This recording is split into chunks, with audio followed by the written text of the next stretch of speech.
Good morning दोस्तों, स्वागत है आपके अपने YouTube channel physics bye Amit sir में। आज आपको वो नियम बताने जा रहे हैं न्यूटन का जो आपके लाइफ में यूज होता है। Newton's third law of motion. इस पहले प्रीवियस वीडियो में हमने दो नियम आपको बता चुके थे। एक था न्यूटन का फर्स्ट लॉ और एक था न्यूटन का सेकेंड लॉ। शायद आपने वो वीडियो पहले ही देखा हुआ।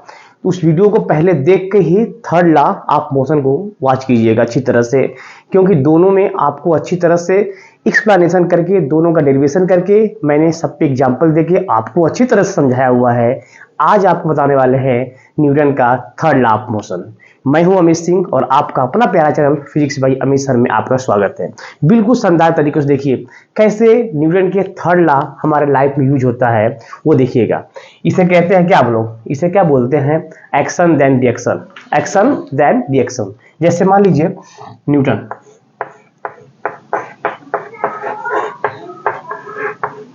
न्यूटन्स थर्ड लॉ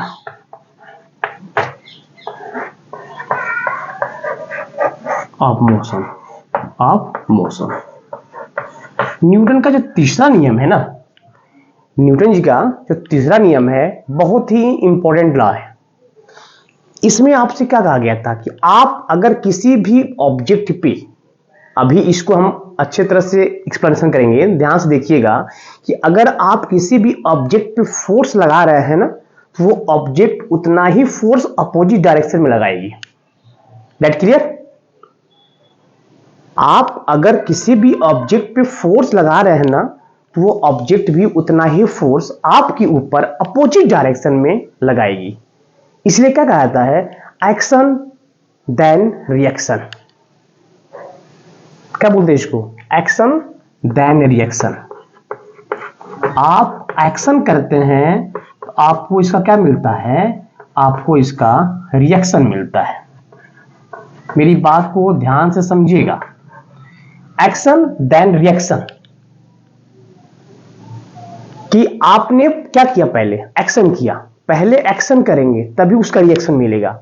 आप जब तक किसी को नहीं मारेंगे, किसी को नहीं छेड़ेंगे, वो आपको नहीं छेड़ सकता है।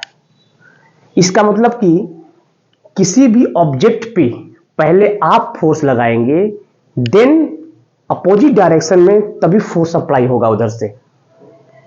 ठीक है? इसकी कुछ शर्तें हैं, ध्यान दीजिएगा।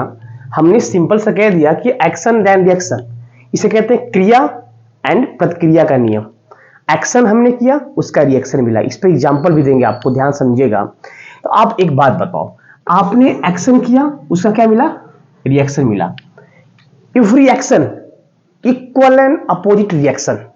अगर आप किसी भी ऑब्जेक्ट पे एक्शन कर रहे हैं तो उसका इक्वल और अपोजिट रिएक्शन आपको मिलेगा। 100% है।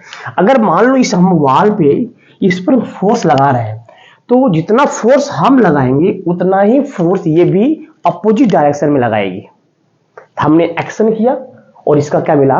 रिएक्शन मिला। यही है न्यूटन्स का थर्ड लॉ। एक बात बताओ, इसकी कुछ कंडीशन है, अप्लाई कैसे होता है? पहली बात, क्या क्या शर्त होना चाहिए? कुछ कंडीशन इसके हैं कि न्यूटन्स का जो थर्ड लॉ है ना, ध्यान सुनिएगा, न्यूटन्स का जो थर्ड लॉ है हमेशा दो ऑब्जेक्ट पे लागू होता है। वो भी ऑब्जेक्ट डिफरेंट होना चाहिए। दो डिफरेंट ऑब्जेक्ट पे ही लागू होता है, सेम ऑब्जेक्ट पे लागू नहीं होता है। अब ये नहीं कि आप खुद पे फोर्स कैसे लगा सकते हैं यार? आप सोचो, आप अपने ऊपर खुद का फोर्स कैसे लगाएंगे? हम एक्शन करेंगे तो अपने ही ऊपर से कैसे रिएक्शन मिलेंगे, बताइए? तो एक्शन और रिएक्शन होने के लिए दो डिफरेंट ऑब्जेक्ट का होना मस्ट है। तो पहला कंडीशन क्या होना चाहिए? डिफरेंट ऑब्जेक्ट होना चाहिए। डिफरेंट ऑब्जेक्ट का होना जरूरी है। दूसरा, जो फोर्स आप लगाएंगे ना, वो लीनियर में होना चाहिए। वो लीनियर होना चाहिए मतलब क्या? मतलब ऐसे आप ऐसे करेंगे तो ये कोलिनियर होना चाहिए। फोर्स एक दूसरे के कोलिनियर होना चाहिए।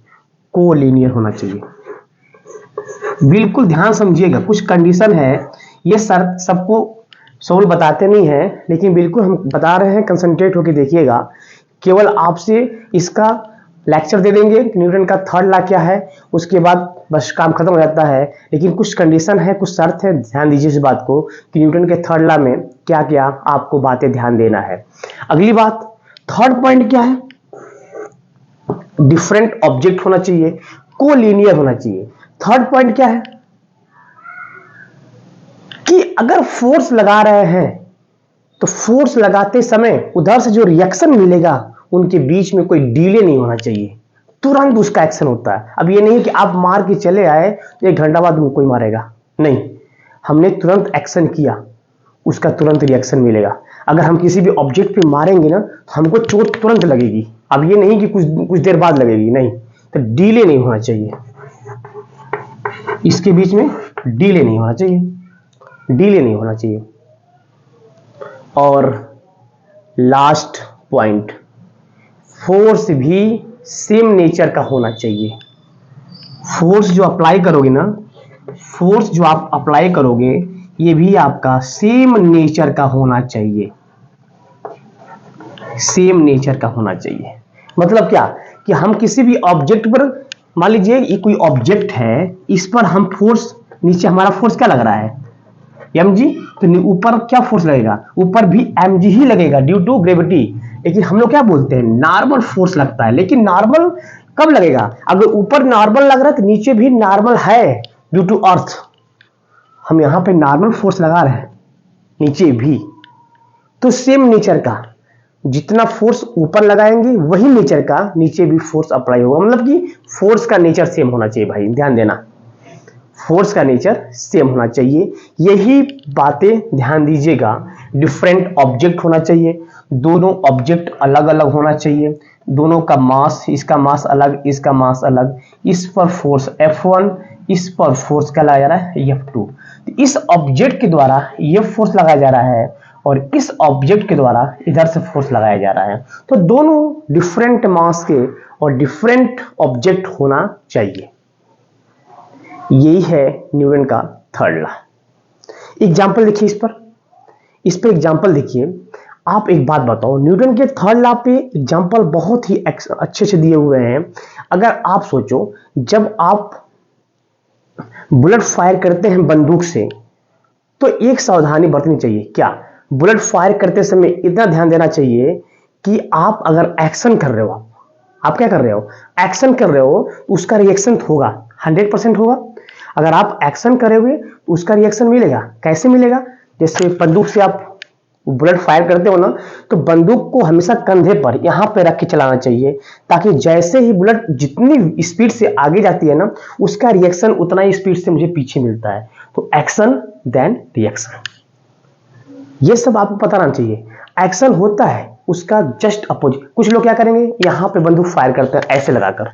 अब बताओ, अगर यहां से अगर बंदूक फायर करेंगे तो जैसे ही आप बुलेट फायर करेंगे ना, बंदूक से बुलेट निकलती है बाहर, जैसे वो जितनी स्पीड से आगे जाएगी वो उतनी ही स्पीड से इसको पीछे क्या करेगी, धक्का देगी, है ना।